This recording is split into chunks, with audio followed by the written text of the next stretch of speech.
Good morning, শুভ সকাল। জয় Shrikrishna, Radhe Radhe. Laddu Gopal lifestyle চ্যানেলে আপনাদের সবাইকে স্বাগত জানাই। আজ একটা নতুন দিন, নতুন ব্লগ নিয়ে আপনাদের সামনে চলে এলাম। আজকে ভাদ্র মাসের প্রথম বৃহস্পতিবার। আজকে দিনটা তো খুব সুন্দর, মা লক্ষ্মীর বার। আর আমরা সাধারণত যে মা লক্ষ্মীর যে পূজা করে থাকি ভাদ্র মাস, পৌষ মাস, মাঘ মাস আর চৈত্র মাস, এই পূজাগুলি বলে মা লক্ষ্মীর যে চারটি পূজা অন্যতম। আর আমরা তো প্রতি বৃহস্পতিবারের যে পূজা করি সেটা তো আলাদা কথা। হ্যাঁ, আর আমি ভাবলাম যে আমি বন্ধুদের সঙ্গে একটুখানি শেয়ার করি। আশা করি আপনারা সবাই খুব ভালো আছেন।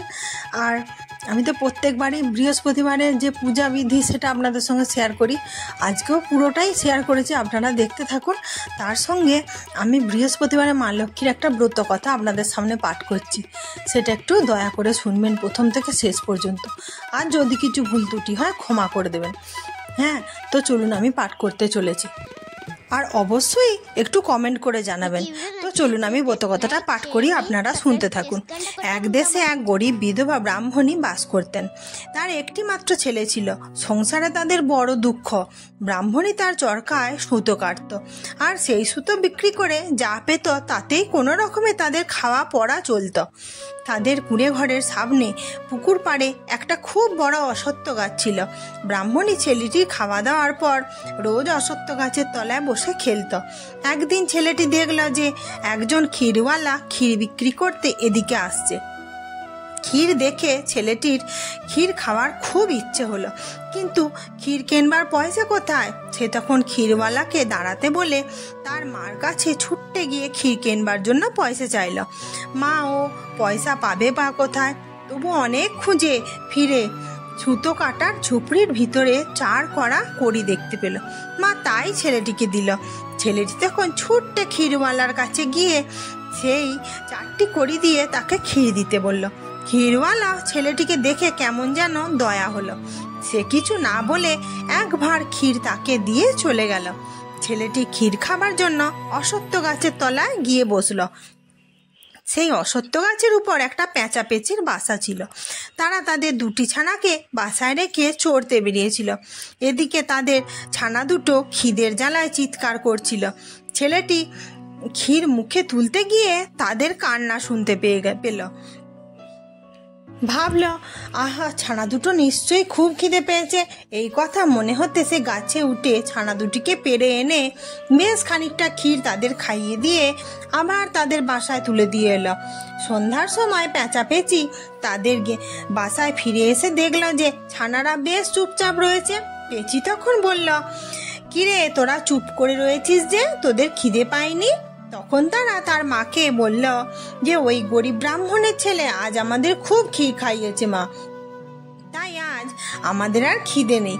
ছানারা আরো বলল, মা, ওই ছেলেটি খুব গরিব, সে অনেক কষ্ট করে ক্ষীর পেয়েছিল, তবুও তাই খেয়ে আমাদের খাইয়েছে। ওদের উপকার তোমাকে করতেই হবে মা। পেঁচি বলল, বেশ, তাদের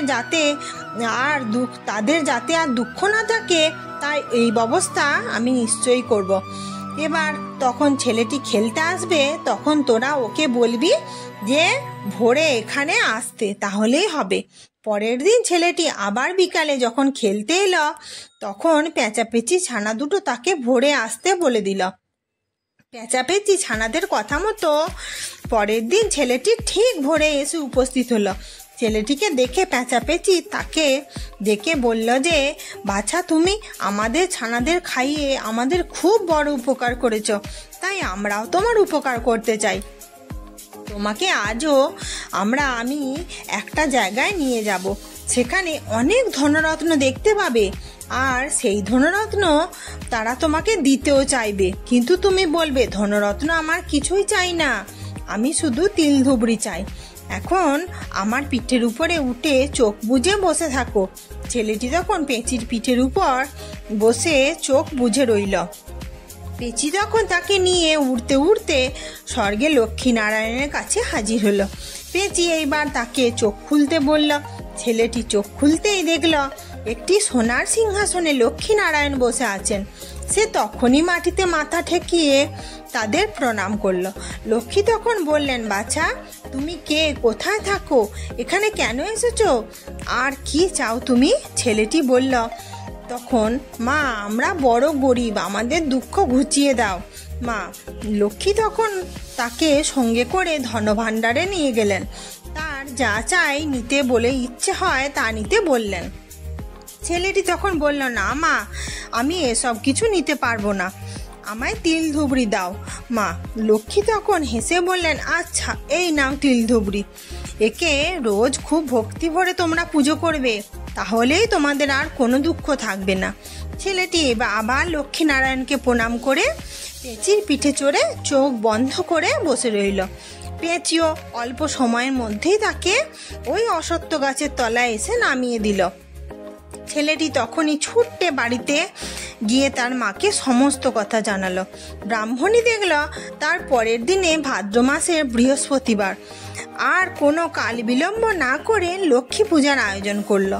সকালবেলায় স্নান করে শুদ্ধ হয়ে ব্রাহ্মণী খুব ভক্তি ও নিষ্ঠার সঙ্গে তিল ধুবড়ির পূজা করলেন। এরপরই তাদের উপর মা লক্ষ্মীর কৃপা হলো।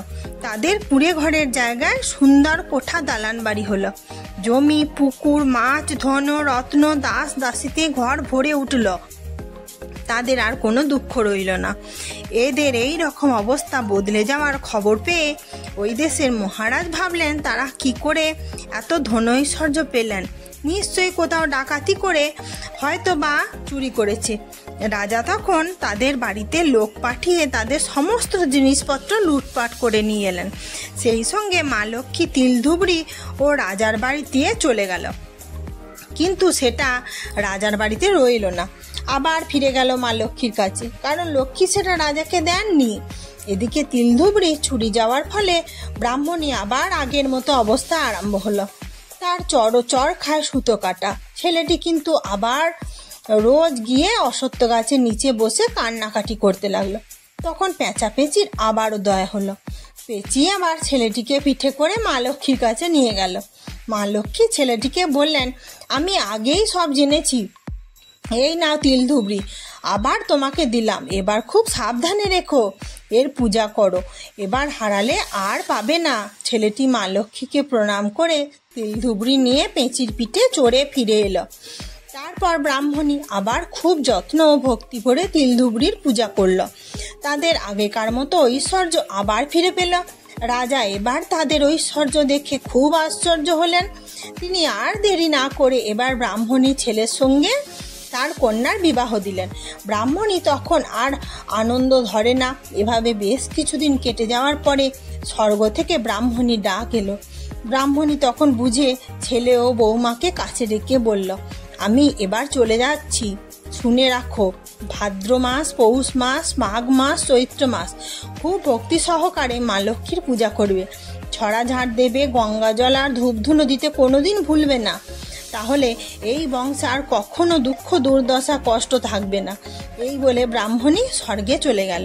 তারপর থেকে ব্রাহ্মণী ছেলে বৌমা তার কথা মতো ভাদ্র মাস, পৌষ মাস, চৈত্র মাস, মাঘ মাসের বৃহস্পতিবার দিন মা লক্ষ্মীর পূজা করতে লাগলো।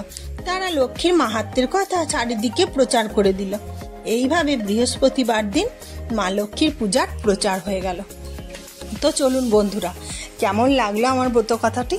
যদি ভালো লেগে থাকে অবশ্যই লাইক, কমেন্ট, শেয়ার করবেন। অবশ্যই বন্ধুদের কাছে শেয়ার করে দেবেন, হ্যাঁ, যাতে এরকম ব্রত কথা আমি আরও পাঠ করতে পারি। আর আজকে আমার পূজাটা পুরোটা দেখলেন তো? আর প্রদীপকেও নাকি সম্মান দিতে হয়। প্রদীপ যে জ্বলে, প্রদীপেরও খুব সম্মান আছে। এইটা নিয়ে আমি আপনাদের সঙ্গে কোনো একটা ভিডিও গল্প দেবো। কারণ কি, প্রদীপের যে সম্মান, সেটা মানে যার যে সম্মান প্রাপ্য তাকে সেই সম্মান দিতে হয়। কারণ প্রদীপকে না নিচে রাখতে নেই, আমি জানতাম না। ওর জন্য আমি একটা জল চৌকির উপরে একটা কাপড় রেখে তার উপরে প্রদীপটা রেখেছি, কারণ আমার কাছে জাগ প্রদীপ নেই। চলুন, আমি যে নতুন সেই আগের জন্য ধুনো দেওয়ার জন্য যে এটা এনেছিলাম না, ধুনুচিটা, আর এই কয়লা এইটাকে গোল মতোটাকে, রিং মতোটাকে গ্যাসে জ্বালিয়ে নিতে হবে। একটু জ্বালিয়ে নিয়ে ভিতর থেকে মাঝখানে যে গোল মতো জায়গাটা অতি ধুনা কর্পূর আর লবঙ্গ, এবারে যা তেজপাতা, কেউ অনেক কিছু দেয় তো তো ওইগুলো দিয়ে এরপরে সুন্দর করে আরতি করতে হবে। তো চলুন আমি এবার সুন্দর করে আরতি করাই। আমার রাধা মাধবকে আমি আপনাদের সঙ্গে দেখিয়েছি, শেয়ার করেছি। আর আমার রাধা কৃষ্ণকে কেমন লাগছে অবশ্যই কমেন্ট করে জানাবেন। আর আমি আগের দিনে বলেছিলাম না যে আমি এর পরের দিনে রাধা কৃষ্ণকে কাছ থেকে ভালো করে দেখিয়ে দেবো, আপনারা দেখতে থাকুন, খুব ভালো লাগবে দেখুন। আর আবার দেখা হবে নেক্সট ব্লগে। ততক্ষণ পর্যন্ত আপনারা সবাই সুস্থ থাকবেন, ভালো থাকবেন। জয় গোপাল, রাধে রাধে।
మీకు ఈ వీడియో నచ్చినట్లయితే లైక్ చేయండి, సబ్స్క్రైబ్ చేసుకోండి, కొట్టడం ఇంకా మర్చిపోకండి.